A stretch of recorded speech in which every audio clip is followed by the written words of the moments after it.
today with Mr. Raymond Frederick of Grand Rapids, Michigan. The interviewer is James Smither of Grand Valley State University. Mr. Frederick, can you begin by telling us a little bit about your own personal background? For instance, where were you born? Where did you grow up?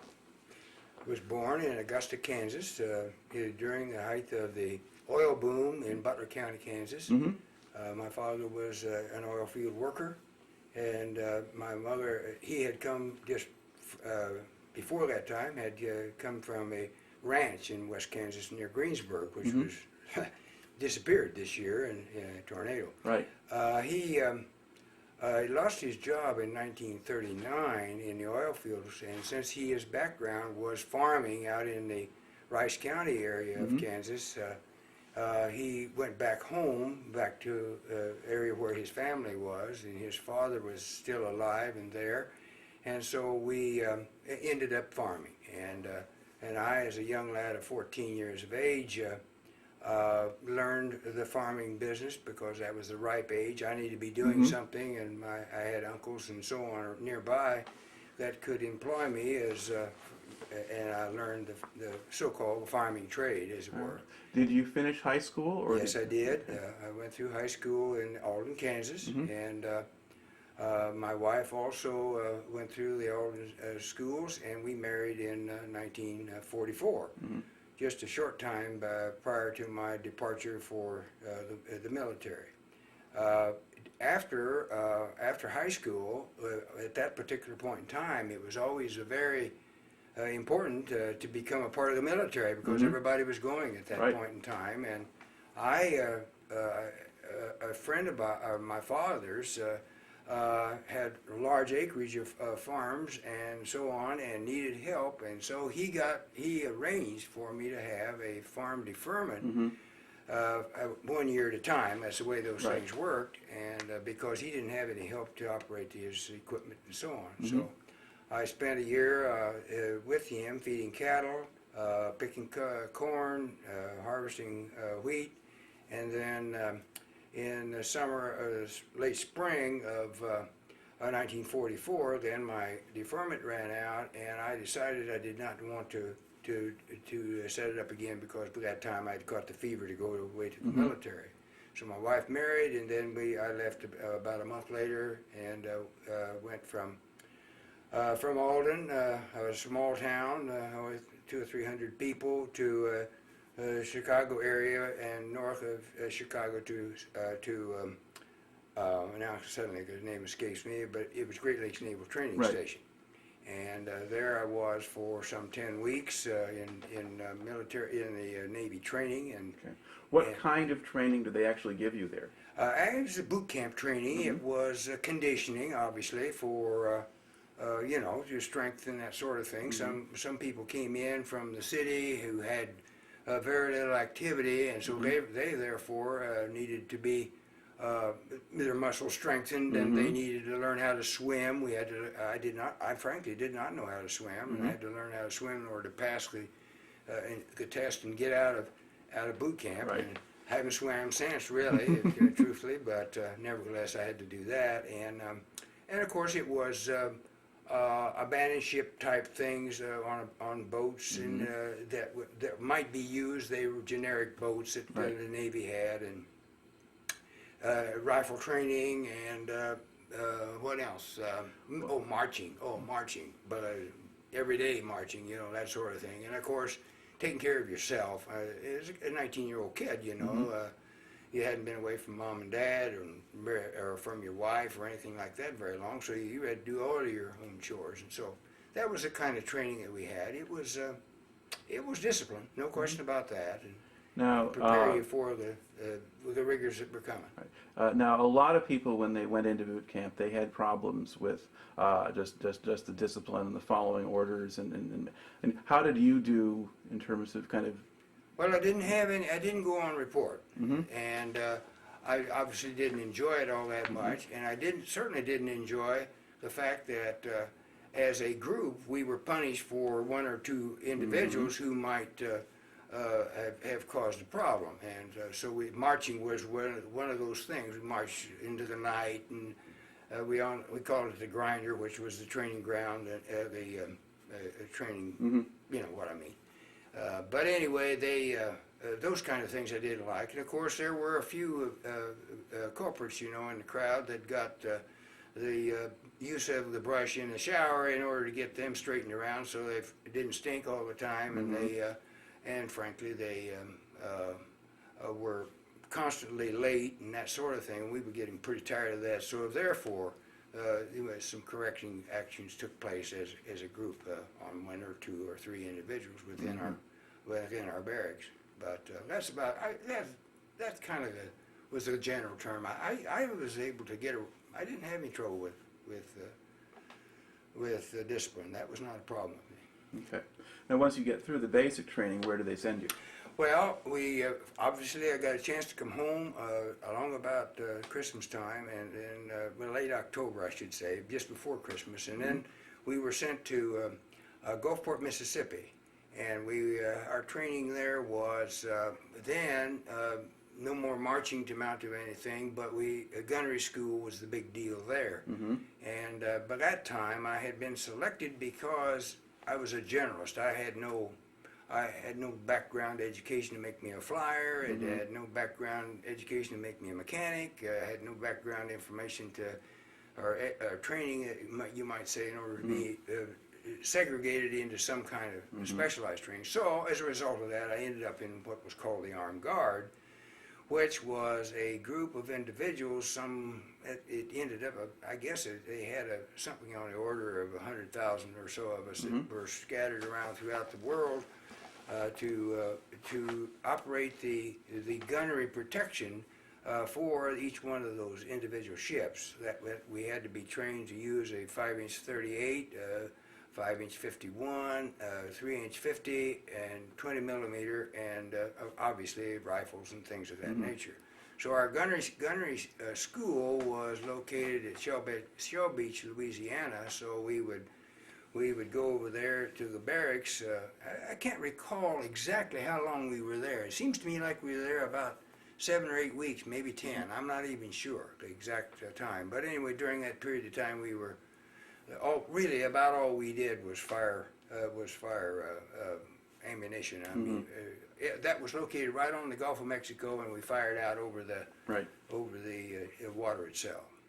Okay, and then so you kind of get to early December then, and you get assigned. Yeah, then we went to Treasure Island there in New Orleans area, and from TI, we were assigned vessels to go to various portions to receive ships. And in my case, I caught an LST out of New Orleans and went south to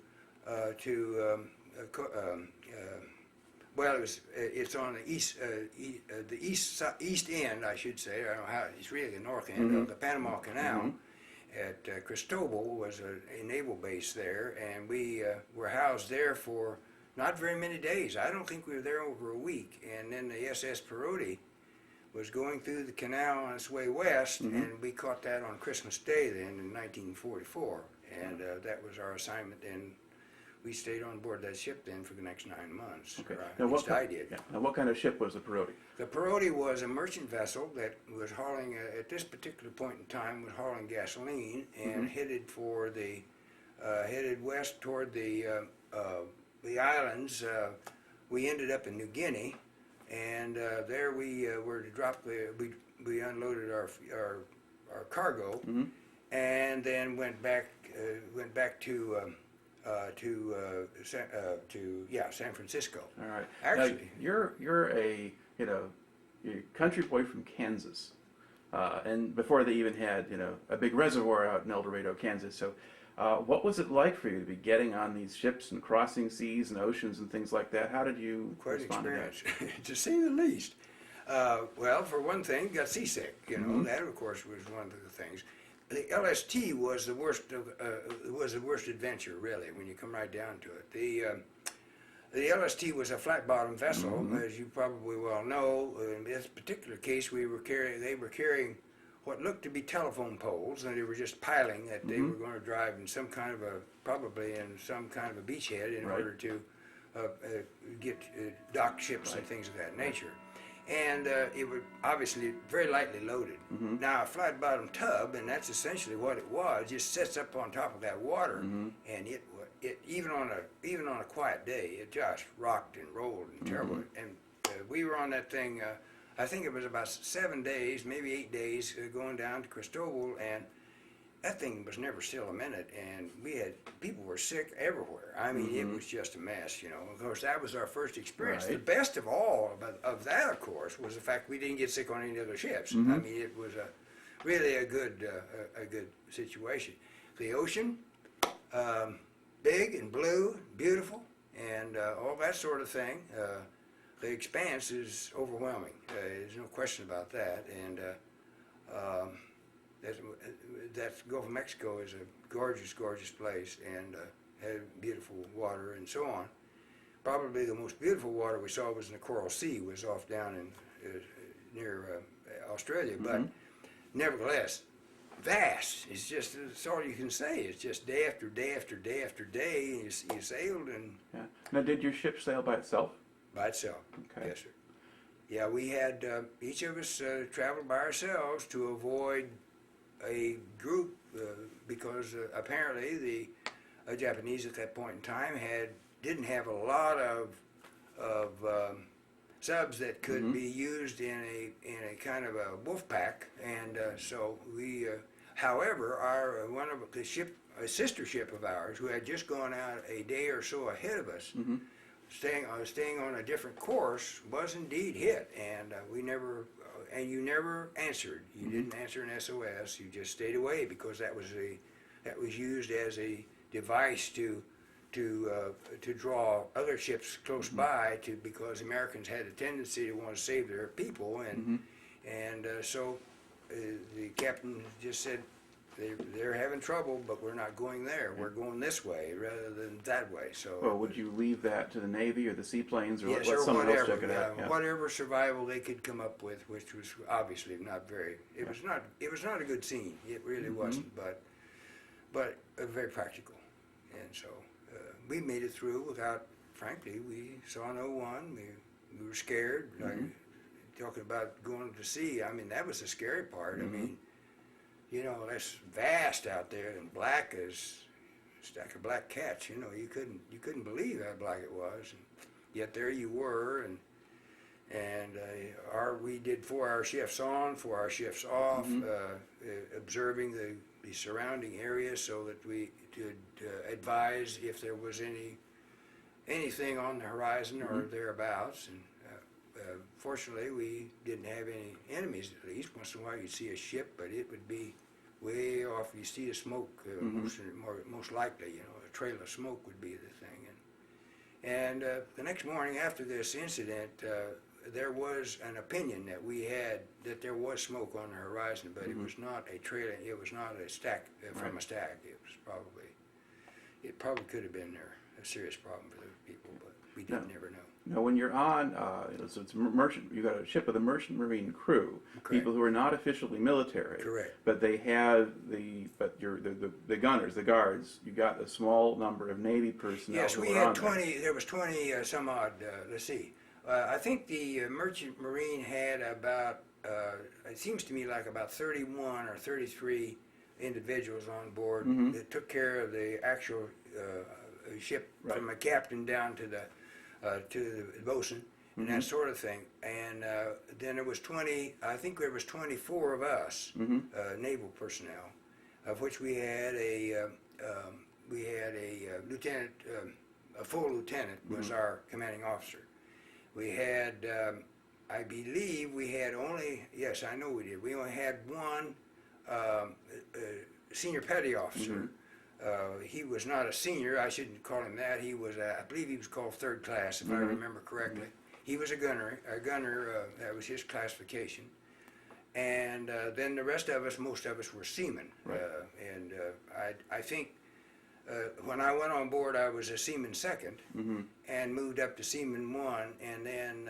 But that's as high as I ever went. I had no interest in becoming go to a higher grade. Right. And besides, there wasn't a lot of opportunities on that kind of ship because it was not a naval ship, and so frankly, we were putting in time trying to stay out of trouble, and that was the big deal. Okay. What kind of relationship did the guards have with the merchant marine seamen? Well, it was interesting because it was good.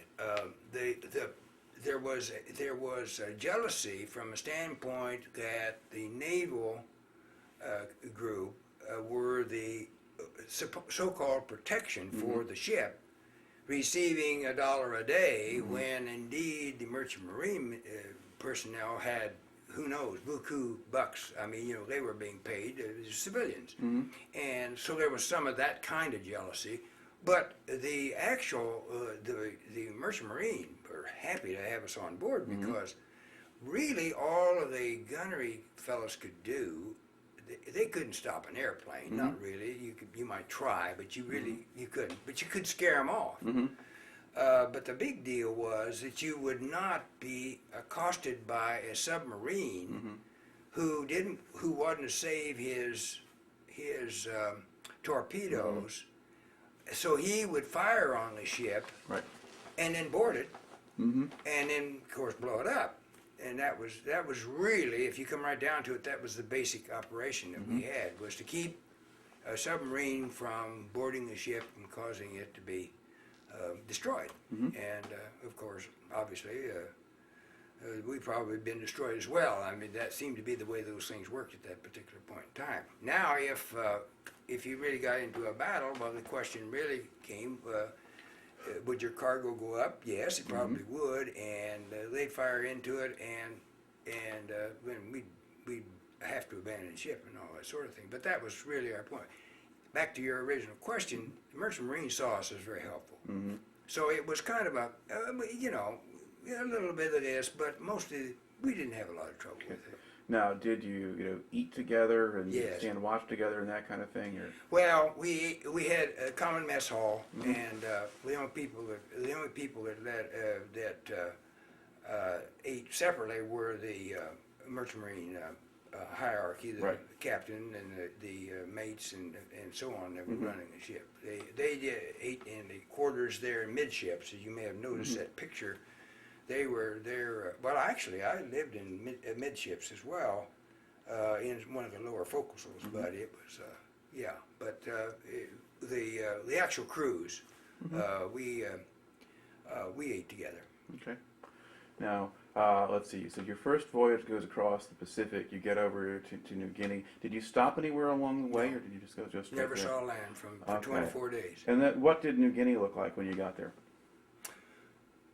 Interestingly enough, all coastlines to me look the same. They look very much the same yet today, except you may see a few mountains in some cases. In this case, there was mountains, and it was green and beautiful and hot. And oh boy, you're down the equator, that gets pretty warm. And no, it was. I don't know that I thought about it being unusual. I think I was surprised that there wasn't more sand. I think that, coming from Kansas, I kind of expected to see a big, I suppose like a Hawaii kind of thing where you saw a beach that went forever. I think I might have been surprised about that, but beyond that, I don't think I was particularly impressed with that. However, when we did leave there and go to the Arabian Sea and over in that area, Indian Ocean and so on, when we beached there in the desert, well, then of course you saw plenty of sand. So it was so different, I suppose I didn't think about it as being impressive. All right.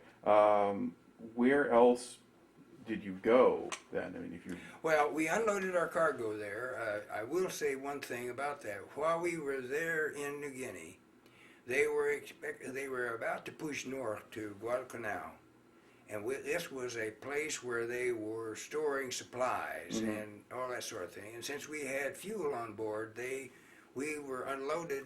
We had to sit there for I think 2 days, waiting on an opportunity to unload because of the traffic. And during that time, there was an air raid of which that they were bombing. Apparently, they were bombing over the ridge, over the mountains out in that area. I'm not sure what they were bombing. We never were real certain. And the fact is had they only come over the mountains Mm-hmm.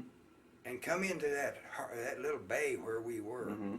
man, they'd have hit a jackpot. Yeah. Because, man, there had to be, I suppose, 200 vessels sitting there with all kinds of stuff, everything from ammunition, gasoline, oil, various food supplies and so on for this mounting, this push north that they were going to go. They were going to Guadalcanal, as you probably well know. They took it.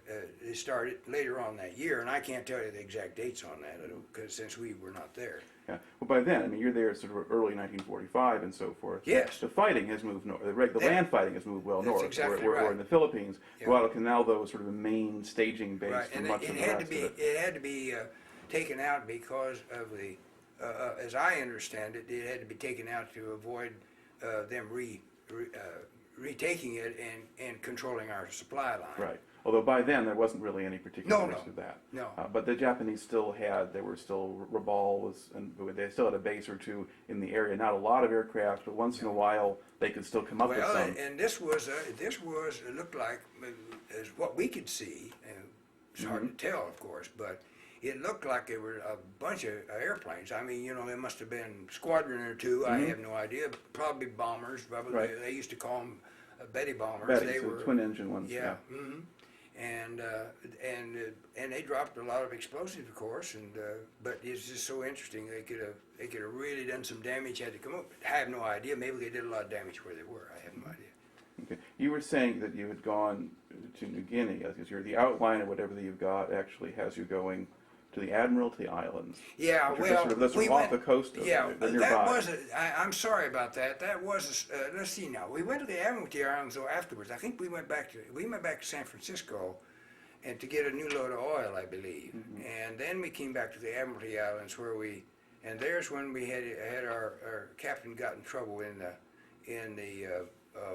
the bay area of this little island. Smashed a couple of things. He was tipping a little bit, and he banged up a few ships around there, and so they sent him as a punishment. They sent him then. Said, well, you're not going back to get another load of oil to the States. We're going to send you to well, actually, it was, Iran is where it really was. Abadan. Yeah. And so they did. They sent us through the Indian Ocean and through the channel between Australia and New Guinea and that area down in there, and then cut up north up in through the Indian Ocean and went to what am I trying to say, the Gulf of The Persian Gulf. Persian Gulf. Yeah. There you go. Yep. And in fact, one of the very interesting things that happened there was we got to stop and had to drop an anchor in the Persian Gulf for a dust storm, of all things. You would expect you might be for fog, but not for dust. But it did that to us. So that was unbelievable. But anyway, we went into Abadan then, loaded up with crude. This was the producing oil. It was engine oil for the operation of burning for the steam-operated ships, you see. In fact, the very oil we used on board our ship. And so we took that then and went back down through that area. And let's see, we dumped that, and I can't remember how the story goes now, but we went back. Did we go to New Guinea the second time? I can't remember. Let's see. Well, actually, after Iran, your schedule has you going to Sri Lanka, so Ceylon. Yeah. So, We went to, we stopped there. Well, there's a story there. And then you go to New Guinea from there. Yeah.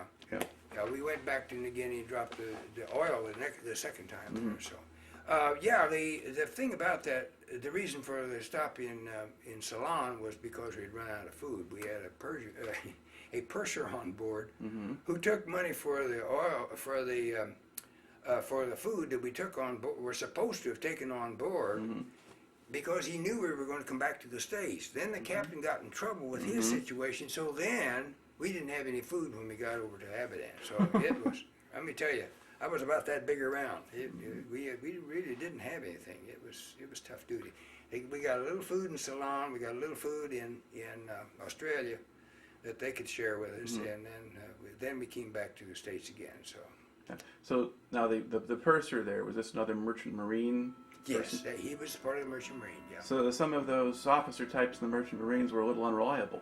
Indeed they were. Yep.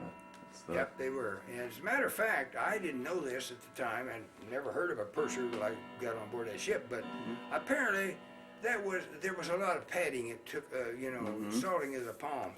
And I want to tell you something, that guy's life was in jeopardy. It really was on board it. And not so much from we Navy guys, but sure enough from those merchant guys. Boy, they were upset with that guy. Whew. Yeah. And he never showed his face at night out on board, out on the deck, I can tell you that. Yeah.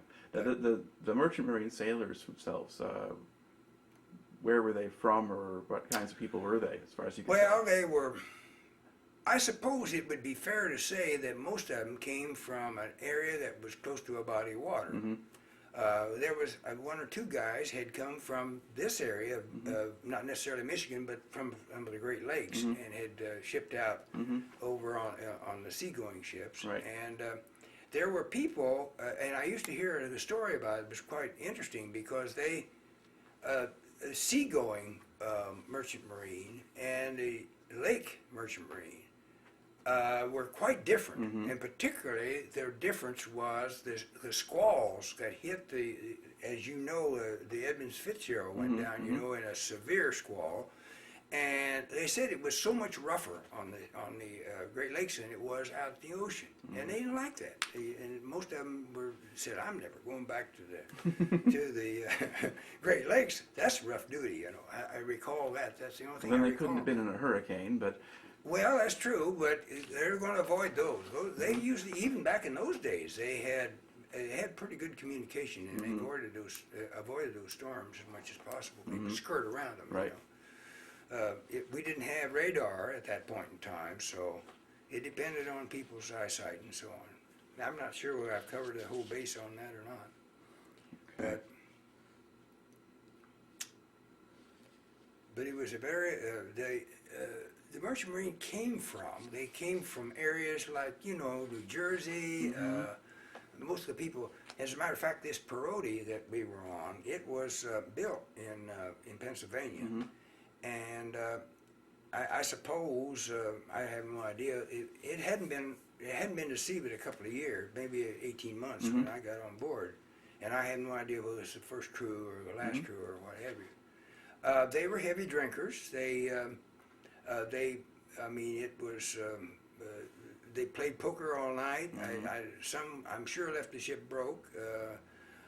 Some, I suppose, rich, but I'm sure for not very long, because they just, it was a day-to-day proposition with them. They didn't have what I would call a long-range view of the world at that point in time. And of course, maybe that's because they looking for another port, that kind of thing. But it was very interesting. We had I don't know if you want this kind of a story or not, but we had a guy who was our second mate, and their job as a second mate was to direct the direction of the ship and get from point A to point B, and he was extremely good. He was a redhead and very temperamental and so on, but boy, he knew his business. Well, he also drank a lot. I mean, an awfully lot. And and so when we pulled into San Pedro, California, they had literally burned up the fire brick that were in the boilers, in the furnaces that heated the boilers. Right. And so they had to be replaced, and so they put us in a kind of a temporary dry dock. We didn't go into an actual dry dock, but it was a dry dock where the people that were doing the work could indeed come on board and replace that for us. And we had a couple of days down there before we took out with another load. In that particular trip, we only went a short distance. We went to the Admiralty Islands that you referred to, turned around and went right back. We were only gone, couldn't have been gone more than 40 days, something like that, 30, 40 days, and turned around. On the return trip, this guy had said, "I am going to get off this vessel. I'm not going to be on here anymore." Well, unfortunately, he got himself pretty drunk a few minutes after he got off board, because in San Pedro, California, there was a lot of places where you could get pretty tight. what they did to Shanghai the guy. They liked him so well that they just literally Shanghai him, brought him back on board. He slept off that drunk. By the time he got off the drunk, we were out to sea. Oh, the maddest man that you can ever imagine. Oh, he called everybody a name that you couldn't even believe, you know. But it was that's the kind of people they were. They live a short, you know, short duration life. But they were good people. They salt of the earth, really, but they just short term. All right. Now, as you're kind of continuing here, you get, let's see, you're on this ship. Now, do you switch ships? You leave the Parody and join another one? Yes, we got through this business of dropping off oil. Parody was on its way back to the East Coast. They had been directed to come back to the East Coast, so they were coming back through the canal. They took us off board in the canal, and then we were on the beach. I don't think we were on there 5 days, and they put us. As a matter of fact, let me see if I can get this right. We had to. I think we caught that ship in Panama City, I believe, and it was headed west. It was the Richard Upjohn. It was a Liberty ship, loaded with. Building supplies and some tanks, some military equipment. There was a tank or two in the hold, and it was a mixed load. Right. And then we headed for the Philippines, and there why, and that was so slow. It just they only made about if it made 12 knots, they were top speed. Most of the time it was about 8 or 9, and it just took you forever to go any place. And were you with the same group of guards that you'd been with? No, as a matter of fact, I only had, I don't believe, I didn't have but 2 people that I had come from the other ship, and it was a brand new crew. It had as each town or each community has, the personalities are different. And their approach to life was different. We had a skipper on board there that was straight-laced. Boy, he wasn't that thing spit and polished, you know, and that sort of thing. Oh boy, the Merchant Marine didn't like that. That's too much like the Navy, and so there was a lot of. It was. I think it was less congeniality on board it than there was on the first ship, but you had such long periods of time. You just. You know, we spent, coming back from the Philippines, we came back through the Panama Canal and all the way up to South Texas there, just west of, I can't say it, Houston is west of Houston, I can't think of it now. But we came there, that took us 65 days. I mean, they just sat there and churned for 65 days. That's unbelievable. And our time in the Philippines was, we didn't get any we got no Liberty time there. There was no place to go. We were at a little outpost someplace where these supplies were to go. So it was a pretty boring time. But what did you do to kill time when you were off duty? Well, as interestingly enough, we drank Cokes and played pinochle. That was about the biggest excitement we had. And of course, you see, your time was used up a lot. You were at 4 on and 4 off, 4 on, 4 off. So you didn't get to sleep very long. Right. Night, and you had to sleep in the daytime. So it was really sleep and watch. That's really all we had going for us. And we had no, we didn't even at that point in time. Apparently there were some renegade. Subs rolling around, and so we were supposed to stay and watch and be alert and avoid being boarded by that kind of activity. But we did when we were in the Philippines. One of the things they did do is they gave us a rifle. Guys that wouldn't swim, might be one of them since there were sharks in the area. But you watch for sharks. You're supposed to shoot. And I thought, give me a break. I wouldn't get in that water. There's not enough tea in China to get me to do that, you know. But big guys did. They thought it was great, but that was just one of the little exercises that happened. But no, the one that really, the cycle of, it was interesting. We could get Cokes by the case. we didn't have any alcohol, Mhm. and certainly, and card playing was one of the things. I didn't gamble, so I did learn to play pinochle with these guys, and I had a lot of fun doing it. And it was that's really was our biggest recreation. Of course, some reading, and we had no radio. Of course, radio silence all the time. There was no sounds except the creaking. Where were you when the war actually ended? We were about halfway between the Philippines and Panama, somewhere out there in the big mid of the Pacific, and got the word over the wireless that that the war was over. And at that point, could you change your operations, turn the ship's lights on, we anything operated else? just the same way we always had, because no one believed that the Japanese believed that the war was over, and they were probably correct, because as you know, there are pockets of those folks on the islands, and so there was no reason to think they wouldn't be in a submarine or whatever.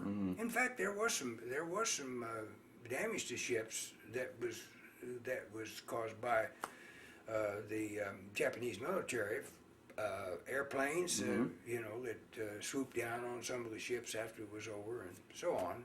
And obviously, I don't know whether they made it to the that was news or not, but so they were still gun shy. Okay.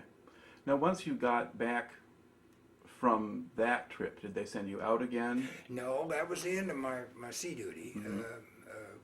I went from there up to Stillwater, Oklahoma. Stillwater, Norman, Oklahoma. maybe? Is it Stillwater? Not Stillwater. Norman? Norman, Oklahoma. Yeah. Norman, Oklahoma. And they had a naval base there. And then I took a leave of absence from there for a month. Came back home to Kansas, and then when I went back in February, why they discharged us, and so that was the end of the duty. But it was, I must admit that I, by that time, had thought a little about maybe hanging around the Navy, shipping over, but because I didn't have a job, I didn't have anything really cooking for me, so I thought, I'll just go back home and see if I can't find something on the farm, which I did years later, but that was, I had that thought, but I had another thought that beat that one, I guess. Okay. Well, I don't know. What did your wife think about that idea? Oh, she wouldn't have liked that at all. No, she wouldn't like that at all. In fact, I think that was really the deterring factor. But farming wasn't good either. I didn't have very much success there. I really wasn't cut out to be a farmer, quite obviously. But Well, what did you wind up doing? I don't know. Well, you got home, and then did you just? Well, I worked as a farm laborer, just like I had before I left. And then a few years later, my father was growing a little older, and I think he wanted to discontinue farming himself. And so I kind of joined partnerships with him. But that was a failure. It was we just didn't have a big enough operation, and certainly, I wasn't. You had to be a good businessman, and I had to learn a lot. And the Navy hadn't prepared me for that. I can tell you that for sure. So then I went finally after that. I decided I'd gone far enough in the farming business, and decided to go back to the oil fields, which was where I grew up. Right. And I got a job in the oil fields with a pipeline company, and it was an oil pipeline company. Lasted about 5 years. That job did, and then they cut back their resources and their people. And so then I went to work for a natural gas organization, and they had to build a pipeline from Texas to Michigan. And I went to work for them after I left the oil pipeline. And then later on, I had the opportunity to become a safety engineer with them, and they shipped me to Detroit, and that's where we stayed for 30 years before coming here. So that's how you wound up here in Michigan. Yeah. Okay. How do you think your time in the service affected you or changed you as a person? Gave me a broader view of the world, without a doubt. Like everybody, you whatever your world is, you adapt to it, and farming has a tendency to keep you pretty close to home.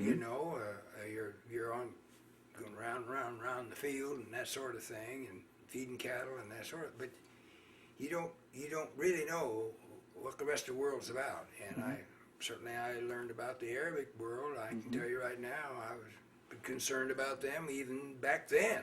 They were the only reason that they put up with us is because we bought their oil, and so but it did. It changed. I think I have a broader scope of the world as a result of that time. I certainly didn't get to go to any big city centers like Paris or London or anything like that. I did get to New Orleans. That was a great experience, but beyond that, that was pretty much West Coast, of course. It was on the edge of L.A., but our time, we turned around so quickly on board ship, we didn't get a chance to go anywhere. If you got one day's liberty, you were very fortunate indeed. And so you really didn't find out what the rest of the world was doing. Yeah. You just found out it was big. I guess that's about all you could say about it. Well, what did you sort of see in Iran when you were there that kind of gave you a negative impression? Those folks are the few that I met, and there wasn't a lot of them, but the few that I met were I don't know what else to call it, but they were stone-faced, they couldn't smile, they seemed hostile. And so, and now, then we moved, after all these years, we moved into Dearborn, Michigan, and guess where the largest collection of those kind of folks are? And that same attitude came through there. You couldn't make friends with them. It was very difficult to communicate with them. Of course, obviously, communicating with them in Iran was not going to be good because we had two languages. But in our country, here in Dearborn, you would think that wouldn't have been that difficult. Now, that's not to say that everyone was that way, but they had an attitude, it seemed, that we're not going to adjust to the world around us. It was they seemed almost antagonistic even to the school system and so on there in the Dearborn area. In fact, many people were very turned off by their attitudes, and they couldn't seem to adjust or meld into, or whatever you like to say, into the community itself. Well, you have different cultural identities. No question. And in the case of Iran, you also had a situation where the British and then Soviets kind of between them effectively occupied the country militarily, so they're not exactly invited guests. Yeah. And they may not have trusted those individuals any more than they did us. Right. We were just an extension of those folks, very likely. Probably pretty much that. Yeah, I think so. I think that's fair to say. But they were sitting on billions of barrels of oil, and of course, but the thing that was always strange to me is I look back on that, I thought, here we were sailing down this Euphrates River, and you look out here on the right side and on the left side, and here these people were in these little shacks, and all they did was growing dates. They had, as the tide come up at night, while the water would flow into their little area, and then the trap door would close, and that water would irrigate their dates, and that's all they did. And you had to think to yourself, surely they would notice that these folks are coming from somewhere else. Where'd they come from? Wouldn't you like to know a little something? Not at all. They did not seem to have any interest outside that date growing. And so, and funny as it may sound, the people were still growing dates here in Dearborn, even though they were working for Ford Motor in one of the biggest plants in the world. So it was kind of interesting. They just didn't seem to be able to bridge out of that culture they were in. I don't know. Well, a lot of immigrant groups takes a generation or two to do. Yes, that's true. And it's after 9/11 and so forth, some of the strongest sort of out of the Arab world or Muslim community, some of the places that are most strongly opposed to what had happened were places like that. The Americans they'd been here that long, they recognized, okay, this place is different and there are some good things about it. But yeah, it takes a long time and it's a hard thing. Well, the thing about it was they came here to work. The way they got here in the first place was to go to work in the Rouge plant. Right. And you would have thought, well, okay, you know, you look around, you see all these other folks, and you just, and I realize you're absolutely right. There's no question. They didn't become Americanized in one generation. But it's strange to me that the next generation didn't show more interest in that, and they've melted. It's a little less than it was, but I noted that after 9/11 there was no apologies for it, not at all. Period.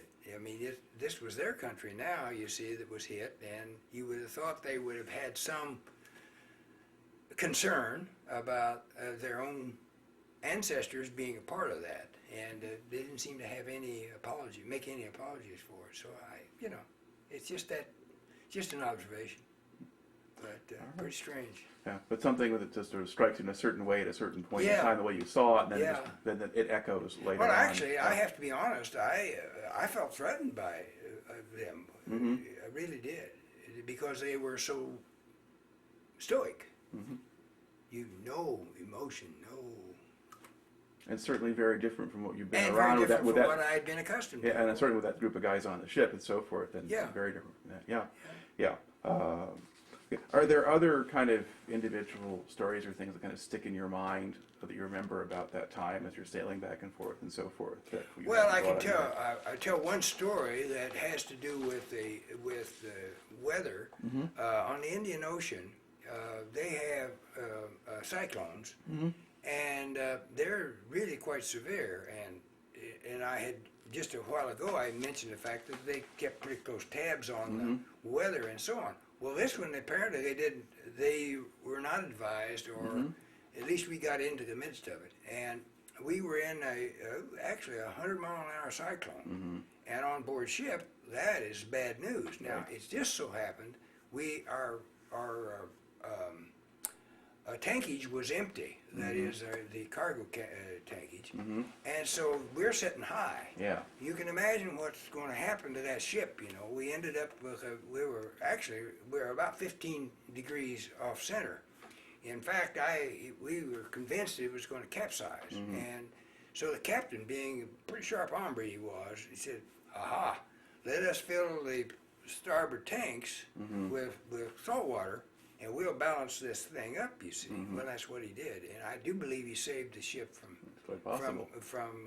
capsizing. But during that period of time, while we were in this storm, postured in this fashion, we had the list was great enough that it indeed that our fires went out in the boiler, in the furnaces, because the fluid.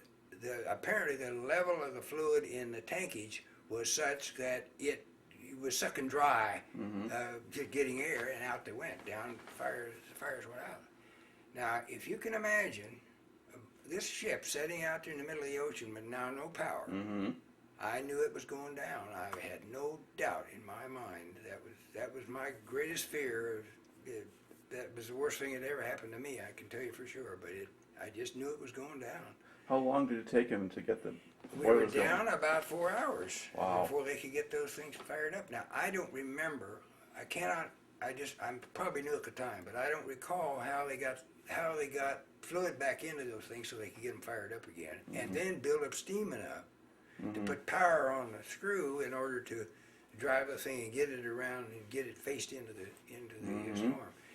But when they went out, then the ship came around into the wind, because that was the path of least resistance. And as the swells would go under that ship, that old ship would do this, you see. And if you look at the pictures of that ship, you'll notice there's a catwalk that goes between the center, the center part of the ship and the stern. Oh, and for that matter, the bow as well. And that's about as high off the ground as the ceiling right here. And when that thing would buckle out, they had steel plating that was set on a frame, and as that would go out, it would pull that apart. And then as that swell went under the ship, you see, it'd go this way, and as it went on both ends, then you were sitting like this, and those pieces of metal would come up, and one would jump over the top of the other, and the noise of that, you just knew it was not going to last. Because it's just like you bent a piece of wire until it breaks. And sure enough, I thought that's what would happen to it. You guys should stay together. I tell you. May have been designed to slide over that way. They sure did. Well, it wasn't that so much. I was thinking about what was happening to the tanker itself. ship, I mean, yeah. just if there was a weakness in it. In fact, there was many of those, many of the Liberty ships did in fact fold, and they just broke apart. Yeah, some of them I broke just apart. knew that thing was going to come apart. I just, man, I was one scared dude. But no, and of course the story of the second mate, that guy getting shanghaied, and then of course I said that we didn't get very many liberties, but every once in a while we'd get one, and I remember we had a fellow who was older than I was. He drafted, and he was probably, I suppose, I'm going to guess he was 30. We called him Pops because he was the oldest guy around on board on the tanker. And I can't remember, I think maybe we were in Hawaii at that particular time, because we pulled into Hawaii there and dropped off a load of oil. But he got to go ashore, and he got himself soused. He was so boozed up he couldn't even get on board the ship. So they had to swing a cargo net out over the side of the ship and throw him in that thing and bring him on board. And I tell you, that's bad. That's super bad. But they lived it up, those guys did. But crazy. I don't know if any of them are alive yet. They shouldn't be because of the way they treated themselves, but that's life. Well, I've interviewed a few, but mostly ones who at least said they behaved better. Oh, yeah. Anyway, okay. Well, thank you very much for talking to us today. My pleasure. I hope we got something that'll be helpful to you. Sure we did. Yeah. I've interviewed a couple of